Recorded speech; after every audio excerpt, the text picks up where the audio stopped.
Zona América, te invitamos a conocer todo lo que sucede en el fascinante universo del cuerpo humano a través de especialistas que tienen la solución para ti.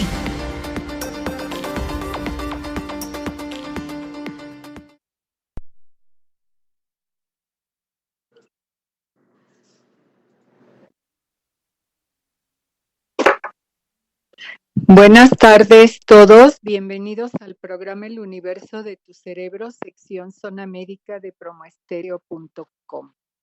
Este mes iniciamos un nuevo tema y decidimos abordar este padecimiento porque el día 3 de junio se conmemoró Myasthenia Gravis. Y es sobre lo que vamos a platicar el día de hoy. Me acompaña el doctor Noel Isaías Plasencia Álvarez, quien es neurólogo, neurofisiólogo, especialista en enfermedades neuromusculares, a donde corresponde juiciamiento. Le agradezco mucho al doctor Plasencia que esté conmigo, muy amable por acompañarme. Gracias, doctora Núñez. Gracias.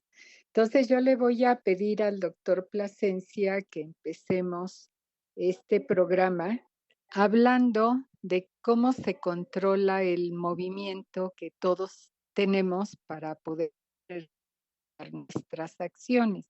La miastenia gravis es una enfermedad, como vamos a platicar más adelante, que produce debilidad fluctuante. Y para entender por qué ocurre este padecimiento, primero quiero decirles a ustedes a través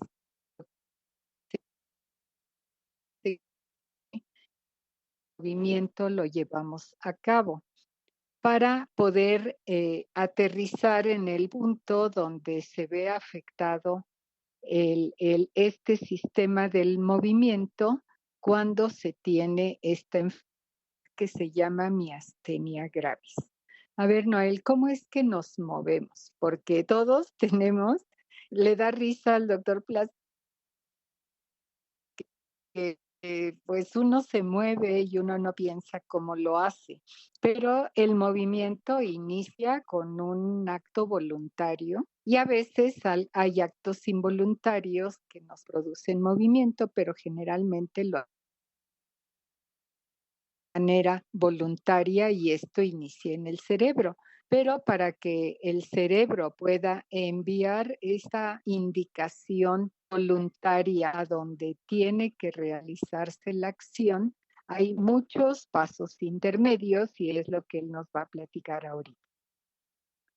Sí, como usted lo mencionaba, el movimiento inicia con una... En la planeación intervienen diversas estructuras en el cerebro, particularmente hay áreas en la corteza del cerebro donde se planea el movimiento antes de que se ejecute. Y para que se lleve a cabo, en el mismo cerebro existen otras estructuras como se llama cerebelo, otras se llaman ganglios basales, y así muchas estructuras que tienen que ver y que van a dar una influencia para regular el control del movimiento. Es algo muy, muy complejo, ya explicarlo de una forma sencilla. El cerebro, cuando nosotros queremos hacer algo como tomar agua o caminar hacia un punto específico, lo dijo la doctora Núñez, lo hacemos de manera inconsciente, pero en nuestro cerebro ocurren pasos. Esto no se lleva a cabo así nada más. Primero el movimiento se planea específica, después ese movimiento planeado se lleva a cabo. Decía antes que intervienen varios sistemas para que ese movimiento se regule y se dé a cabo una forma coordinada,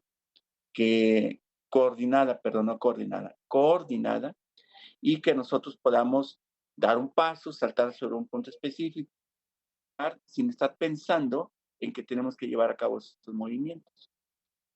Además de estas estructuras del cerebro, intervienen otras como son la vista. La vista es muy importante. Entender lo que ocurre a nuestro alrededor, igual que la percepción auditiva y la percepción sensitiva.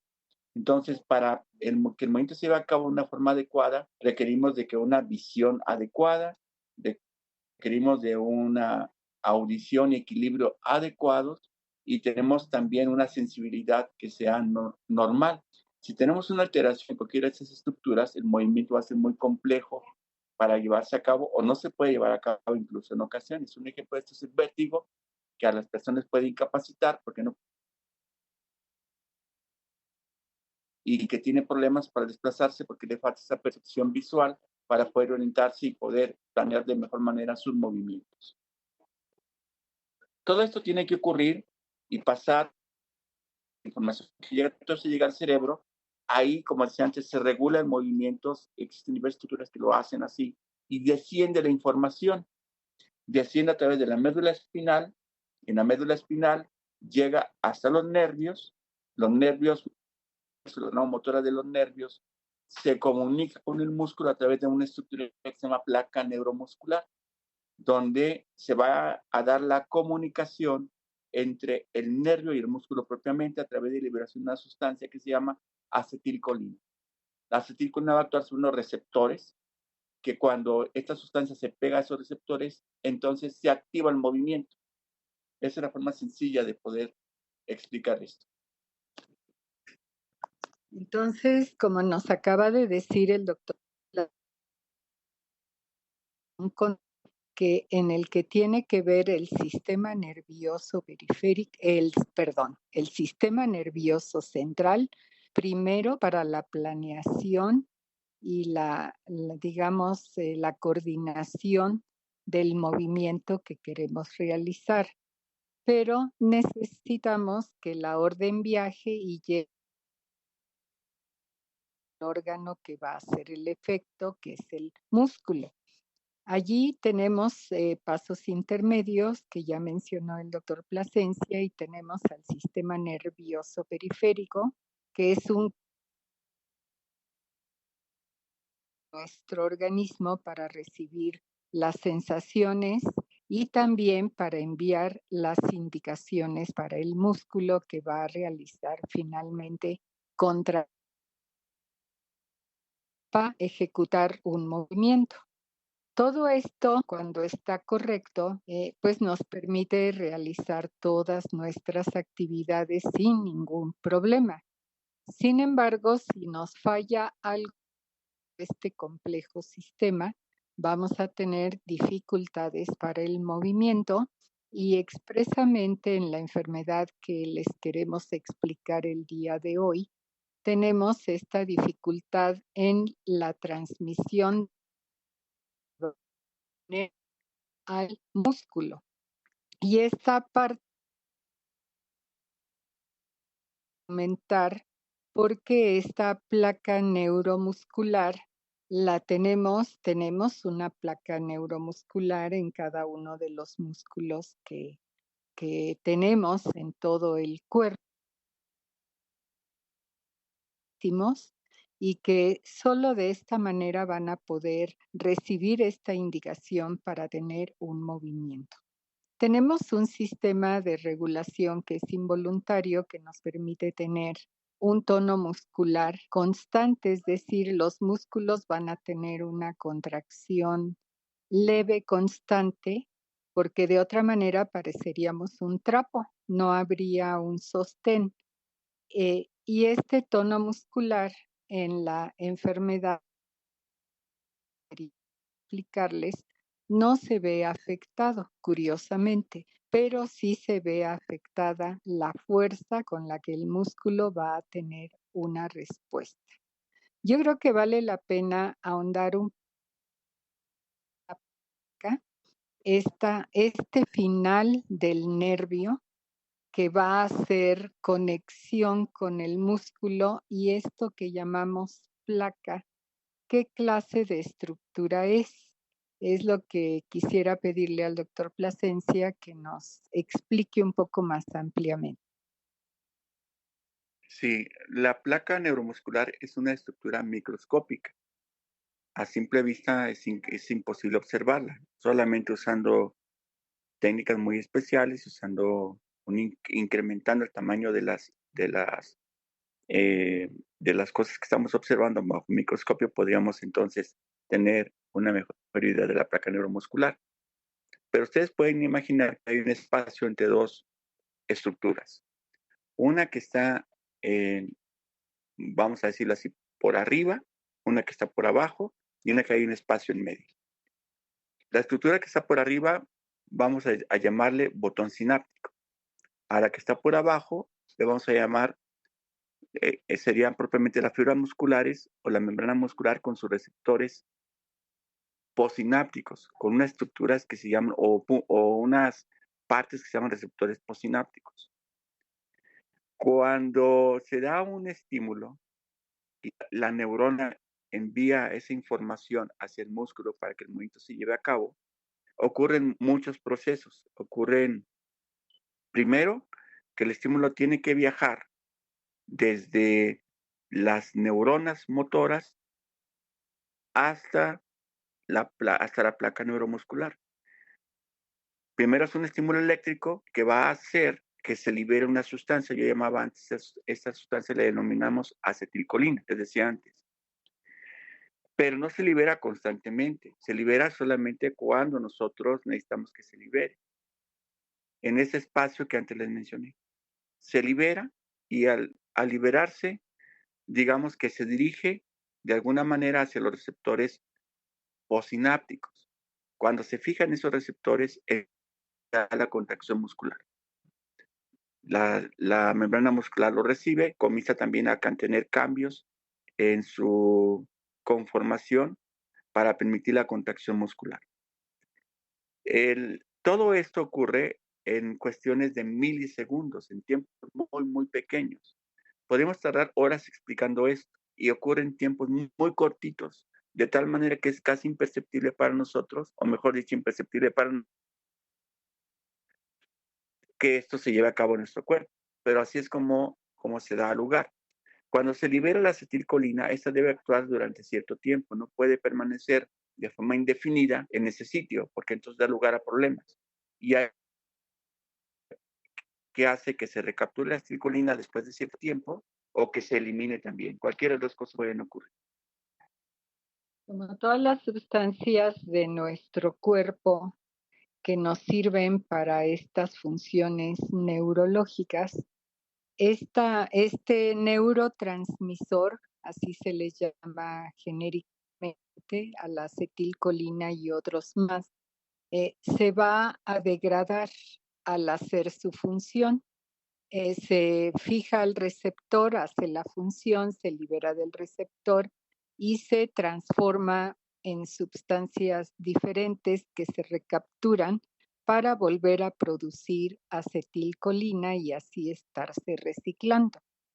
Entonces, esta función mal es muy importante recordarla porque para que la acetilcolina se degrade se requiere la presencia de otra sustancia para que la transforme en sus componentes ya no son activos y puedan recapturar esos componentes para hacer acetilcolina y estar así reciclando y manteniendo la función del músculo a través de esta liberación de la, digamos, la orden que el nervio envía.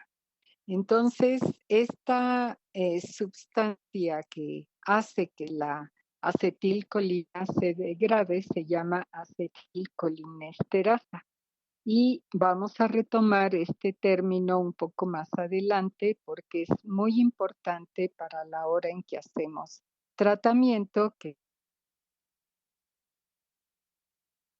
Ahora, entendiendo cómo funciona esta transmisión del nervio al músculo, pues vamos a tratar de explicar cómo es que de repente esto no está funcionando bien y se va a producir un bloqueo de esta transmisión que va a impedir una contracción adecuada del músculo y esto se va a traducir en sensación de debilidad en músculos, en distintos músculos. Y sobre eso vamos a tratar de explicar cómo sucede. Antes de llegar a esta parte, quiero regresarme un poquito para que hablemos de a quiénes les puede dar esta enfermedad, en qué grupos de edad ocurre, si es más frecuente en mujeres que en hombres y cuáles son los síntomas principales que van a llevar a buscar atención médica a los pacientes que tienen esta enfermedad. Y que adelanto, por cierto, a veces son muy difíciles de precisar y a veces también es muy complicado llegar a un diagnóstico. Sobre esto nos va a platicar ahora el doctor Place. Bien, es una enfermedad que afecta más a las mujeres, definitivamente, que tiene 2 puntos donde es mucho más frecuente. Uno en personas jóvenes y otro después de los 60 años de edad. Cuando se presenta en personas jóvenes, la enfermedad es mucho más frecuente en mujeres, la relación es básicamente de 2 a 1, 2 mujeres por un hombre, pero ya cuando uno tiene 60 años o más, ahí esa relación se pierde y es prácticamente igual en hombres que en mujeres. La enfermedad tiene un curso que puede presentarse de una forma muy, muy aguda, muy, muy rápida, o puede tener un curso más lento, más crónico, sin síntomas que sean muy aparentes, de los cuales vamos a hablar en un momento. La característica más importante de la enfermedad es la debilidad fluctuante. ¿Qué significa esto? Pues que uno se despierta en las mañanas más o menos bien y conforme hace actividad física o hay actividades estresantes en nuestro transcurso del día, comenzamos a tener debilidad. Lo más común es que sean músculos de la cara, los párpados suelen caerse, puede haber visión doble, son los músculos más comúnmente afectados. Y si uno descansa de forma característica, esto mejora. Quizás no se quite por completo, pero sí mejora. También se puede afectar la fuerza de las extremidades con dificultad para elevar los brazos, dificultad para subir escaleras y en casos muy severos, muy, muy severos, que afortunadamente no son la forma más común de que una persona inicie la enfermedad, pues se puede presentar como una crisis miasténica en la que la persona simplemente tiene tanta debilidad que ni siquiera puede respirar. Y entonces requiere de una atención urgente de ser llevado a una unidad de cuidados intensivos para ayudarle a que respire a través de un ventilador, mantenerla estable y dar un tratamiento que la saque de esa situación de emergencia. Pero insisto, la característica más importante es la debilidad que fluctúa. De pronto está uno mejor, de pronto está uno peor, si hace actividad física empeora, si usa algunas sustancias como medicamentos específicamente que luego ya denominaremos, también puede empeorar y con el reposo puede mejorar. Así es. Entonces, tenemos este síntoma primordial que es debilidad. La persona no va a tener dolor, no va a tener sensaciones raras en ninguna parte de su cuerpo, simplemente va a tener debilidad. El doctor Plasencia mencionaba que es muy frecuente que esto inicie en los músculos que tenemos en la cara y especialmente en los músculos que nos mueven los ojos. ¿Por qué razón sucede esto? Pues porque los tenemos en uso continuo. Aunque no queramos, bueno, ya cuando despertamos abrimos los ojos y esto lo hacemos a través de un músculo que nos eleva cada párpado superior y nos permite que el ojo quede libre, pues que no esté cubierto por el párpado y que nos permita dirigir la mirada a donde requerimos hacerlo. Y estos músculos que mueven los ojos en todas direcciones también están trabajando continuamente. Por lo tanto, cuando se presenta la enfermedad, al ser músculos de mucho uso, van a afectarse frecuentemente como parte de los síntomas y de los síntomas iniciales. Eh, Puede afectar a todo el organismo, que ya nos dijo el doctor Plasencia, y tener alteración de las extremidades. Y entonces resulta que las personas vienen porque se les cae de repente un párpado o los dos, o se les baja un poco y les estorba para ver, y cuando se levantan el párpado notan que pueden ver doble, las imágenes dobles, porque alguno de los músculos puede afectarse un poco más, los otros se mueven mejor y entonces desalinea los ojos y esto es lo que hace que se vea doble. Como es fluctuante esta enfermedad, a veces van al médico y resulta que el médico lo revisa y no les encuentra nada. Y se cataloga a la persona de una enfermedad psiquiátrica. Son sus nervios, tome vitaminas, no le pasa nada, esto es como su cuestión emocional y se va pasando el tiempo porque esta fluctuación a veces dificulta que a la hora de la revisión física se pueda encontrar lo que el paciente nos relata que le está sucediendo de un tiempo para acá. Y pues tenemos historias múltiples de pacientes que han tenido estas dificultades y que van al psiquiatra y que les dan tratamientos para la ansiedad, para la depresión y no piensan que realmente exista una enfermedad física. Afortunadamente, en otros casos es muy evidente y llegan a ver al médico con los ojos semicerrados, con los ojos que no se mueven bien en todas direcciones, y allí ya es mucho más sencillo porque estamos constatando de manera objetiva que hay una alteración del movimiento y que esta es muy clara y que además, si repetimos la revisión en un tiempo o en otro día, la vamos a encontrar un poquito distinta porque esta afectación de los músculos también va variando. Entonces, pues la enfermedad, decíamos, cuesta a veces un poco de trabajo hacer el diagnóstico, pero con estos datos de que la persona amanece bien, y que conforme va haciendo cosas en el día, se va debilitando y esto se nota más en la tarde, esto es un punto clave para pensar en este diagnóstico.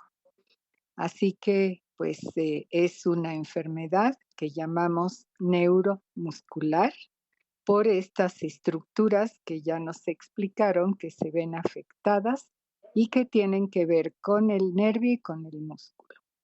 Bueno, luego, ¿qué más hacemos para tratar de concluir que esta enfermedad está presente en nuestro paciente que está con nosotros?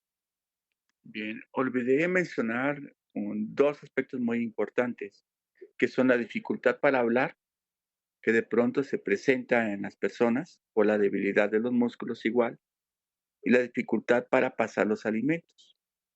Estos síntomas, particularmente la dificultad para hablar, hace que la gente hable gangoso y de pronto van y van con muchos otorrinos o van buscando cuando menos con uno o dos antes de llegar a un médico neurólogo, pensando en que la enfermedad tiene un origen de esta especialidad, la neurología.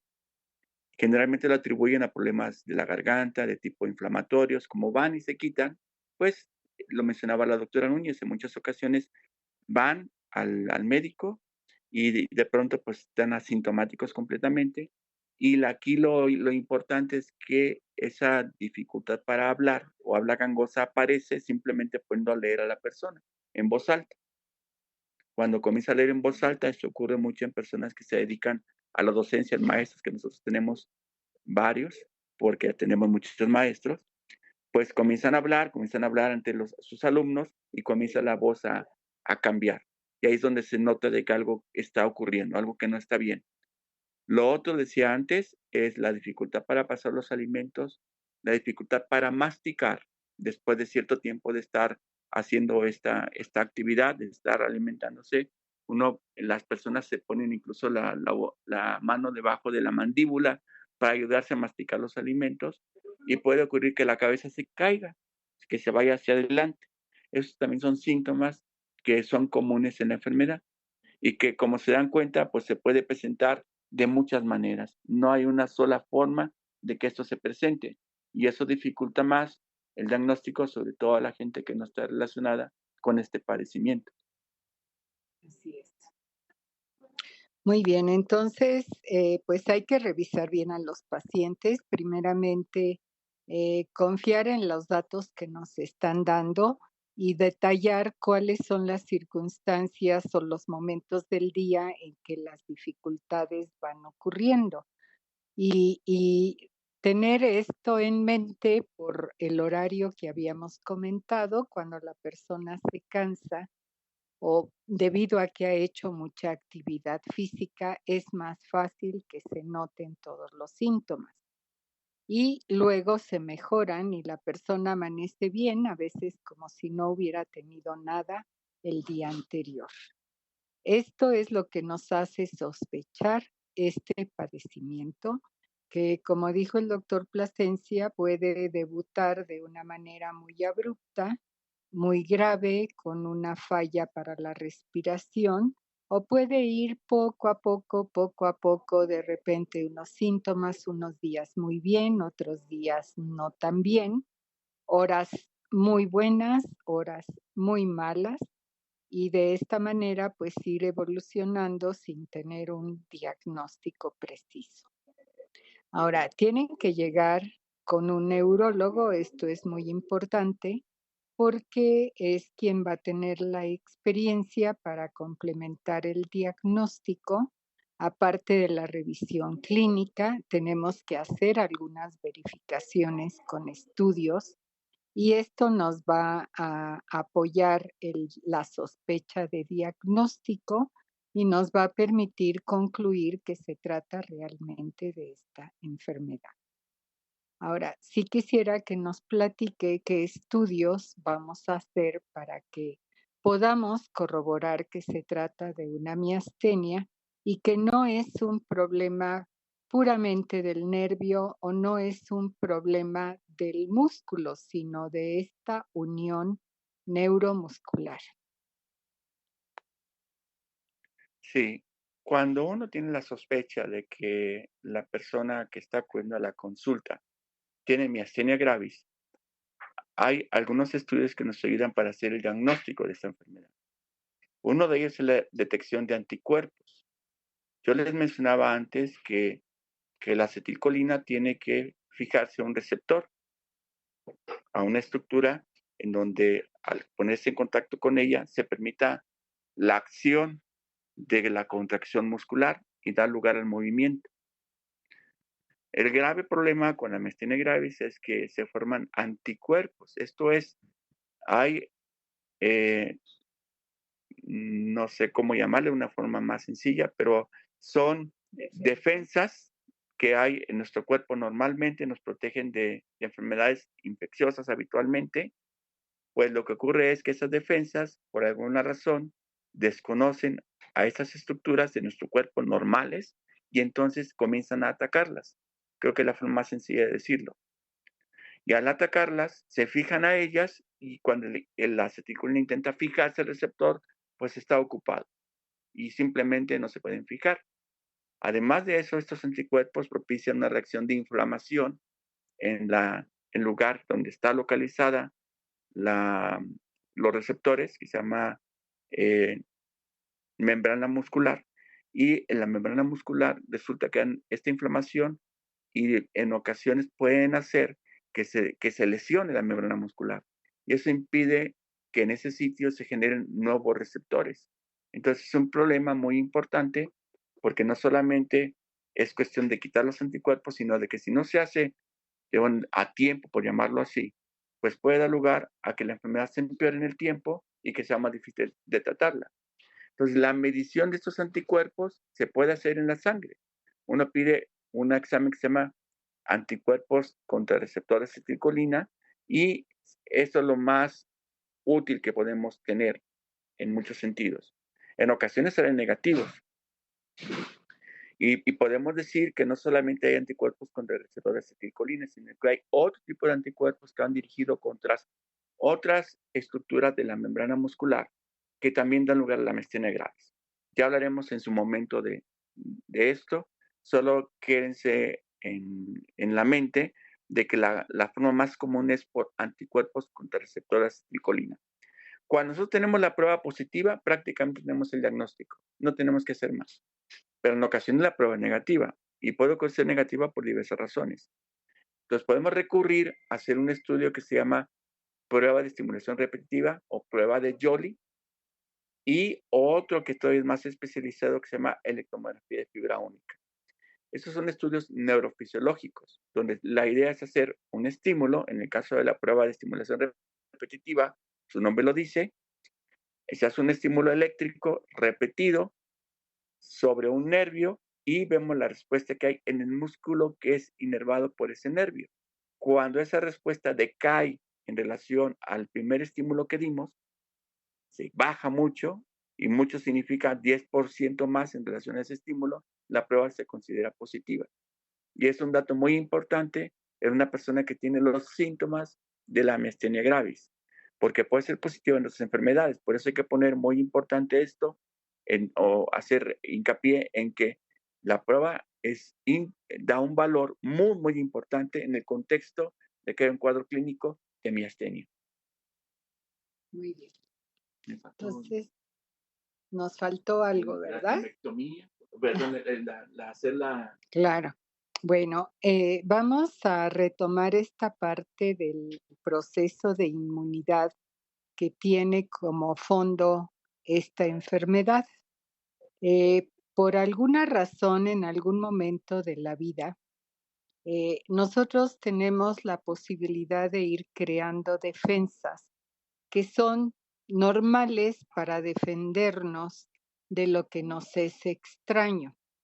Y hay una teoría de que en algún momento de la vida, por alguna inflamación, algún proceso viral o de cualquier otra índole, se producen anticuerpos que tienen que ver con estructuras que son relacionadas al músculo. Y esto ocurre en un órgano que tenemos cuando somos niños que se llama timo, que es el que va a orquestar nuestro sistema inmunitario. Si el timo recibe algún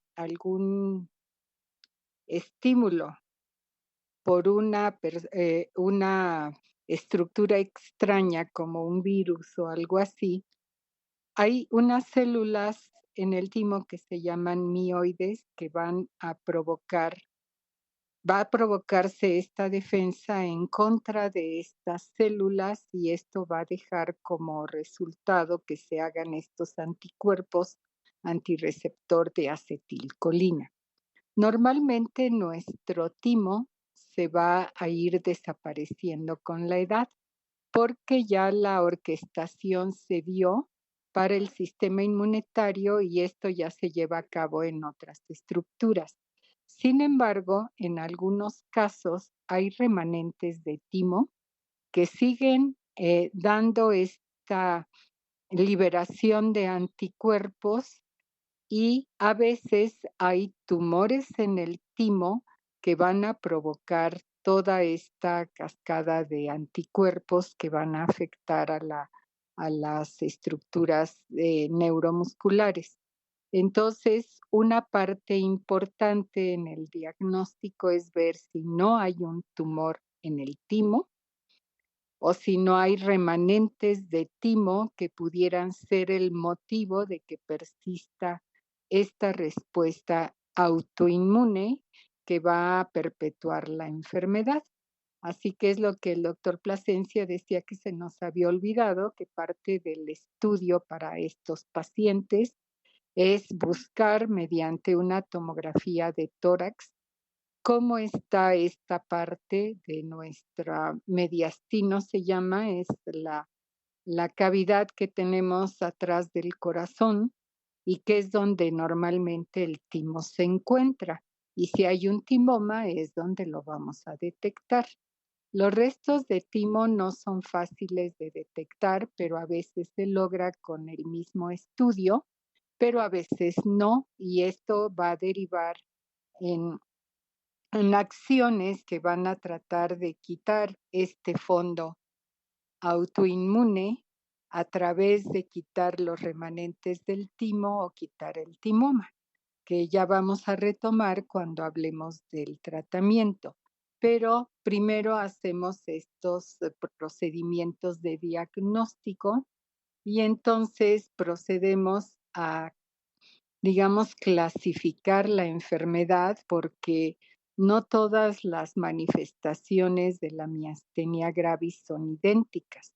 Hay algunas que van a predominar en los ojos, otras van a ser generalizadas y así sucesivamente. ¿A qué nos referimos con esta clasificación, Noel? Como usted lo acaba de decir, doctora Núñez, efectivamente la enfermedad, pues lo más común es que inicie en los ojos y se puede mantener ahí. Para muchas personas que tienen esta enfermedad, la miastenia solamente afecta los músculos oculares y se llama miastenia ocular. Pero lo habitual es que después de un tiempo de afectar los ojos, en el transcurso de los primeros 6 meses, la mayoría de las personas van a tener síntomas generalizados. ¿Qué significa eso? Pues que van a tener síntomas ya para dificultad para pasar los alimentos, dificultad para hablar, para caminar, para elevar los brazos, la expresividad facial disminuye y esto ocurre por la debilidad de los músculos de la cara. Cuando transcurren más de un año, se dice 2 años casi con certeza, las personas que tienen síntomas oculares solamente y que han pasado 2 años y no han tenido síntomas generalizados, va a ser muy, muy poco probable que tengan miastenias generalizadas. Y lo más probable es que se queden así, con síntomas oculares solamente. Este tipo de miastenia, pues es más, digamos que tiene menos complicaciones graves, pero no es más fácil de tratar. De hecho, a veces es más difícil de tratar porque no responde bien a los medicamentos que usamos como sintomáticos o como medicamentos para mejorar los síntomas de la debilidad en esta enfermedad. Y tenemos que usar medicamentos, pues, que son diferentes y que pueden dar lugar a otro tipo de manifestaciones por su uso. Entonces debemos ser muy cuidadosos con ellos. En general, la miastenia se divide en ocular y generalizada. Y hay una clasificación que usamos mucho, aunque nosotros lo usamos mucho en nuestro hospital, aunque en otros sitios ya casi no se usa, lo usamos porque es muy fácil de aplicar y nos permite hablar a los pacientes de una forma muy sencilla, que es la clasificación de Osserman, que divide las miastenias con síntomas oculares solamente o con síntomas generalizados. Las síntomas oculares le denomina la tipo 1, con síntomas generalizados la denomina tipo 2, y de la 2A, que es la que no tiene síntomas graves, vulvares, esto no tiene dificultades para pasar los alimentos, no tiene problemas para respirar, y la 2B, que tiene síntomas vulvares y que desafortunadamente no responde bien al tratamiento sintomático. Tenemos la tipo 3, que es con una persona que no se conocía con miastenia, debuta con una crisis miasténica, que esto es con una insuficiencia respiratoria aguda que amerita un tratamiento de urgencia, y la tipo 4, que puede ser cualquiera de las otras, de la 1 a la 2, que de pronto pasa a tener una crisis miasténica. La clasificación es muy útil porque permite catalogar a los pacientes de forma dinámica. Eso, y lo hace de una forma muy, muy sencilla. Muy bien. Entonces es parte de la tarea del diagnóstico el tratar de ubicar en qué tipo de esta clasificación corresponde, que además nos ayuda un poco a establecer hasta cierto punto un pronóstico, que siempre nos preguntan los pacientes: ¿y qué me va a pasar con esto? ¿Voy a seguir así? ¿Me voy a componer? ¿Voy a tener un tratamiento que remita mis síntomas o qué es lo que va a suceder? Así que, pues, es una tarea un poco difícil, pero, con la experiencia de la gente que ha visto este tipo de padecimientos, no resulta tan complicado. Aunque a veces hay confusiones, y aquí debemos comentar a qué se parece la miastenia, a otros padecimientos que pudieran catalogarse como miastenia y que realmente no lo son. Hace poquito tuvimos el caso de una persona que la estuvieron tratando como miastenia, pero tenía algunos datos que no eran del todo típicos y ya nos salimos de esta posibilidad y estamos pensando en otros problemas que son inherentes al músculo. Entonces, aquí podemos hacer diferenciación con otras enfermedades que van a tener debilidad y que pudiéramos catalogar como miastenia y realmente no lo son. ¿Como cuáles? ¿Con cuáles podemos tener mayor confusión hoy? Bueno, de entrada con la ptosis familiar, que es la caída de los párpados que se presenta en familias, que en ocasiones es asimétrica y de pronto cuando alguien ve a esas personas dice, usted puede tener miastenia gravis y nada tiene que ver con eso. Luego tenemos un grupo de enfermedades, eso es muy común, perdón. Ahora tenemos un grupo de enfermedades que afectan el músculo, que se llaman distrofias. Las distrofias pueden dar lugar a la aparición de debilidad de los músculos de los párpados o de los movimientos de los ojos. Y eso entonces parece ser que una persona que tiene problemas de ptosis y visión doble, pues tuviera una miastenia grave. La característica más importante primero es que no fluctúa. O sea, todo el mundo que tiene debilidad por una enfermedad cualquiera que sea, por supuesto que si es actividad física, se va a sentir un poco peor, pero no tiene la característica importante de que los síntomas mejoran a veces de manera muy dramática cuando la persona se pone en reposo y empeora también de igual manera de forma muy dramática cuando hace esa actividad física. Entonces, eso es algo que lo distingue mucho. El otro es el aspecto familiar. Aunque hay formas de miastenia graves que son familiares o hereditarias, son rarísimas. Es más común que haya formas de ptosis congénitas asociadas a distrofias oculofaringias o que eso significa del movimiento de los ojos, que músculos que mueven los ojos se afectan y dan debilidad a estos músculos específicamente, se caen los párpados, hay dificultad para pasar los alimentos, pero estos suelen tener familiares afectados, generalmente muchos de ellos. Y cuando preguntamos o vemos a una persona que sospechamos que tiene la enfermedad, lo primero que tenemos que hacer es preguntar si tiene familiares afectados o no. Eso es muy, muy importante. Ayuda en estos casos de las distrofias, ayuda mucho el ubicar si hay carencia de fluctuación.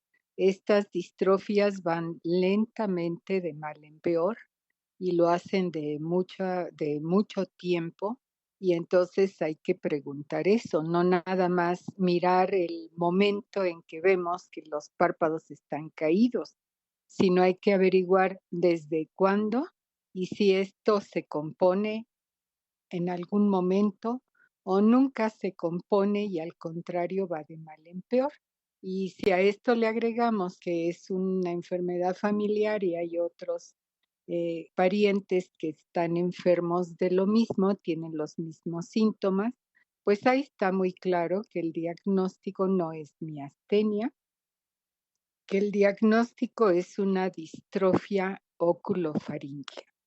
Pero también tenemos otros padecimientos, ya mencionó este que es como muy confundible con la miastenia, pero tenemos otros más. ¿Cuáles? Bueno, otros que puedan dar lugar a confusión, pues a veces el uso de ciertos medicamentos que pueda dar lugar a síndromes miasténicos que no son propiamente miastenias graves, que al suspender los medicamentos la enfermedad se mejora.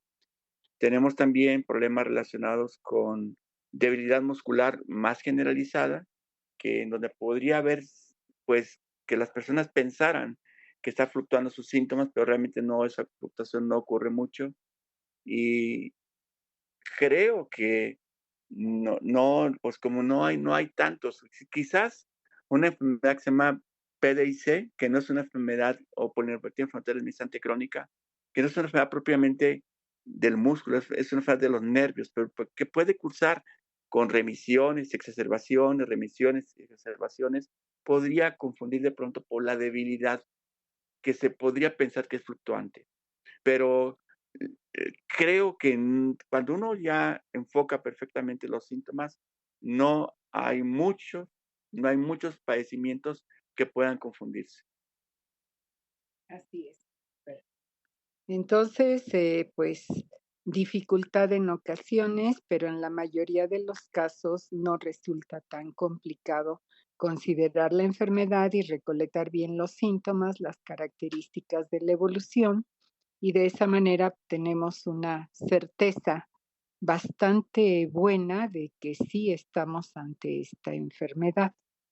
La revisión neurológica, desde luego que la estamos dejando ahorita al final, pero es básica para que podamos detectar qué músculos tenemos afectados en un momento dado, cómo están afectados, qué distribución de la afectación estamos encontrando, como sucede con los músculos que mueven los ojos, si está afectada la expresividad facial, si estos músculos de la faringe que nos permiten tragar, que los músculos de la masticación también estén afectados, a veces más, a veces menos, es algo que tenemos que constatar con la exploración neurológica.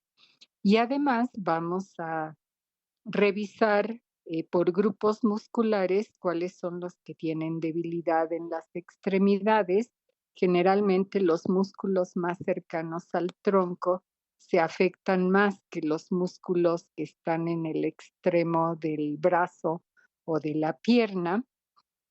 Y vamos a encontrar, como les decía hace un rato, que el tono muscular es normal. A pesar de que hay esta debilidad, el tono ni se incrementa ni se reduce. Y los reflejos que buscamos con el martillito también están presentes de manera normal, no están disminuidos, no están incrementados. No vamos a encontrar alteraciones de la sensibilidad ni de la coordinación, pero la manera de caminar, si hay bastante debilidad de los músculos de las piernas, sí se puede ver afectada. Otra parte que debemos siempre revisar es cuáles son los movimientos que tienen mayor dificultad.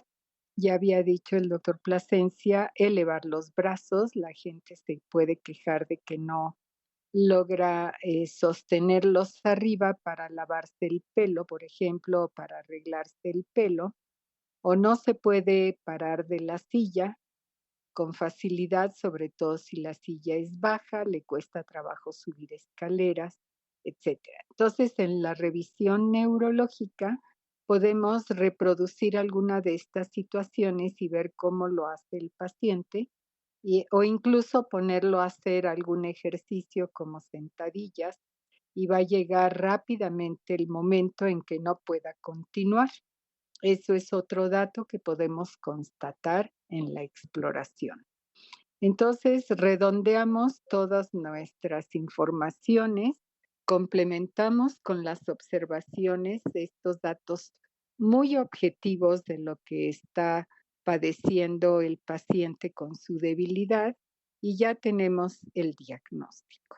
Y luego, pues complementamos, como dijo el doctor Plasencia, con los estudios inmunológicos de los anticuerpos y en los estudios neurofisiológicos.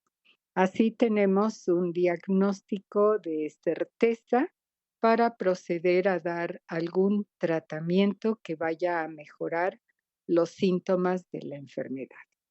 Y bueno, pues yo pensaba dejar esto del tratamiento al siguiente programa, pero yo creo que podemos empezar un poquito hablando en general a qué encaminamos el tratamiento. Vamos a tener tratamiento del síntoma debilidad y tratamiento del mecanismo de fondo que la enfermedad tiene para su producción.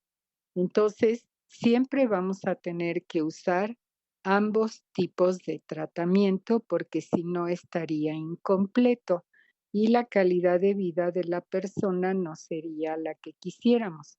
Lo que queremos es que la persona haga sus cosas como si no tuviera nada. A veces lo logramos, a veces no, y allí tenemos igual respuestas diferentes, muy heterogéneas para cuando estamos haciendo el manejo. Entonces, dividimos, como dije, en dos vertientes, la de mejorar el síntoma y la de atacar el fondo inmunológico. ¿Qué hacemos? ¿Qué le damos a la persona para tratar de mejorar la debilidad que está teniendo? Para mejorar la debilidad de forma sintomática usamos un medicamento que inhibe la acción de la enzima que destruye la acetilcolina. Esa enzima se llama acetilcolinesterasa. De tal manera que permite que esté más tiempo actuando en la placa neuromuscular y de esa manera ayuda a que la persona se mantenga con fuerza por más tiempo, con movimiento adecuado por más tiempo. Para las personas que, mejor dicho, para todas las personas, como usted lo mencionó, usamos un tratamiento que va a modular la respuesta inmunológica de la enfermedad. Y aquí hay varios medicamentos que podemos usar. Cuando nosotros tenemos un problema agudo grave, por ejemplo, una persona que tiene síntomas de dificultad para tragar muy importantes, que la saliva se le sale porque no puede deglutir, o ingresó a una unidad de cuidados intensivos por una insuficiencia respiratoria aguda, pues usamos medicamentos para sacarlo rápido de ese estado. Esos medicamentos son la inmunoglobulina y hay un procedimiento que se puede usar también que se llama recambio plasmático. Estos procedimientos también se usan en otros aspectos de la enfermedad, en otros puntos, pero digamos que aquí es importantísimo el llevarlos a cabo cuando esto ocurre, que les dije antes. Y los medicamentos que van a modular la respuesta inmunológica de la enfermedad como tal, pues son medicamentos que se llaman inmunosupresores o inmunomoduladores, así se denominan.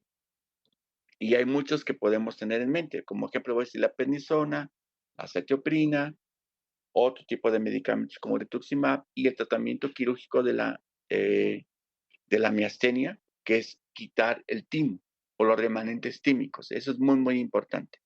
Cuando una persona tiene síntomas generalizados de miastenia gravis, es importantísimo hacer una timectomía porque eso va a mejorar el pronóstico de la enfermedad a mediano plazo. Eso es importantísimo. Bueno, el doctor Plasencia hablaba de la cronicidad y de la pérdida, digamos, de la capacidad de crear nuevos receptores que puedan recibir a la acetilcolina.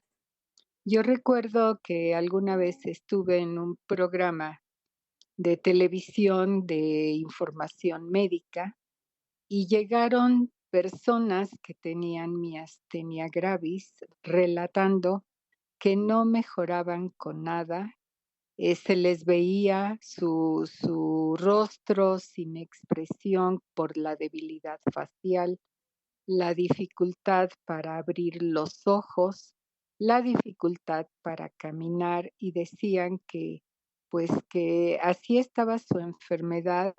Y yo recuerdo mucho que mi impresión, porque en nuestro hospital es raro que veamos pacientes que estén con tan pobre respuesta a todos los recursos terapéuticos que existen, pero sí, desde luego puede suceder esto. Lo estuve viendo allí con estos pacientes que acudieron y que realmente se veían con súper fuertes los síntomas de su enfermedad, que no es a lo que estamos acostumbrados aquí. Afortunadamente, las personas llegan, podríamos decir, a tiempo con una evolución no tan larga que nos dan la oportunidad de terminar pronto con sus estudios, tener la certeza del diagnóstico e iniciar un tratamiento de manera temprana, que es lo que va a permitir mejorar el pronóstico. Ciertamente, como excepción, tenemos pocos casos en los que esto no sucede así y tenemos casos en los que la enfermedad sigue mal y mal y mal, y a eso le llamamos enfermedad refractaria al tratamiento o ni siquiera eso, a veces es que sí nos llegaron un poco tarde y aunque estemos usando los recursos adecuados para su tratamiento, ya no tenemos respuesta precisamente por todo el tiempo que anteriormente había transcurrido sin que llevaran un tratamiento. Así que bueno, pues vamos a continuar platicando de las modalidades de tratamiento y vamos en el programa siguiente a hablar un poco más a profundidad de cada una de estas modalidades con la idea de que quienes padecen esta enfermedad o ustedes que a lo mejor no la padecen, pero tienen curiosidad por saber de esto o conocen a alguien que tiene la enfermedad, pues sepan que hay cosas que hacer, que esto no es una enfermedad que necesariamente vaya a llegar a una situación seria o mortal, aunque de repente pueda suceder. Recapitulando lo que hemos comentado hasta ahorita, pues la enfermedad es del tipo del grupo de enfermedades neuromusculares. La estructura que está afectada dentro de toda esta serie de cosas que requerimos para movernos bien es la placa neuromuscular, que es esta unión del nervio con el músculo para que dé la indicación el nervio y el músculo tenga una respuesta. El fondo de la enfermedad es autoinmune y ataca a los receptores de este neurotransmisor que va a mover los músculos, que se llama acetilcolina. Y dado que el síntoma primordial es debilidad, tenemos que utilizar algo que mejore la fuerza, que nada más lo mencionamos y que vamos a tratar con más amplitud la próxima ocasión, pero no debemos olvidar el fondo autoinmune que nos va a permitir modificar el curso de la enfermedad, que si no aplicamos este tratamiento sobre la inmunidad, pues no vamos a resolver realmente el problema. Se nos acaba el tiempo y lo único que me queda es agradecerles a ustedes su atención y desde luego al doctor Plasencia que haya estado aquí con nosotros y que nos vaya a seguir platicando sobre estos aspectos que todavía nos faltan de abordar para poder explicar mejor todo lo que hay alrededor de esta enfermedad, miastenia gravis. Muchas gracias a todos, muchas gracias, Noel. Muchas gracias, doctora Núñez. Y nos escuchamos la semana que viene. Gracias a todos por su atención.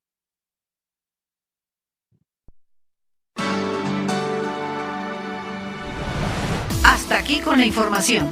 Los esperamos la próxima semana en Zona Médica. Zona Médica tiene la solución.